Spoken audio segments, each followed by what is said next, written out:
بسم الله الرحمن الرحيم. نحن الآن في قلب مطار النيرب العسكري الذي عجز عنه الكثير وسقط ولله الحمد. الحمد لله. الطيارة الشبيحة. هذه هي طائرات الأسد. بس تشتغل. وقررنا ولله الحمد اقلاع الطيارة وضرب نقاط حساسة في الفوعة. نعم. لواء فهد الصحابي وهو الأمير. الكلمة الآن للأمير. تفضل يا أمير. وبالعلامة على ذلك خسرنا اليوم صدام 2500. تفضل. بسم الله الحمد لله والصلاة والسلام على رسول الله.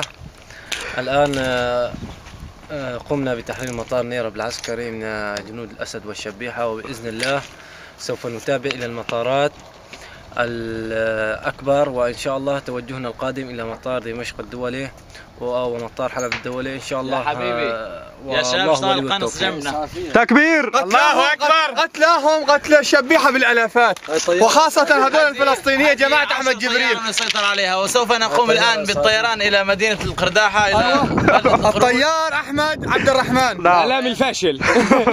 وسوف نقصف القرداحة. نقصفها بإذن الله. والقصر الجمهوري إن شاء الله. وأنه يرتدي حزاما ناسفا لكي يشرف حاله فوق القصر الجمهوري. نعم. دعك يا بشار. نعم. ستقتل بهذا المسدس يا بشار الأسد. شنو هذا المسدس؟ 9. شنو نوع المسدس؟ 9 14 ابو حلقة. بهذا الطلقة سوف تقتل يا بشار. 7 ميلي نصفق مطار ضمير. الله أكبر. الله أكبر. إلا هذا الطلقة سوف تقتل بشار ولله الحمد. إن شاء الله.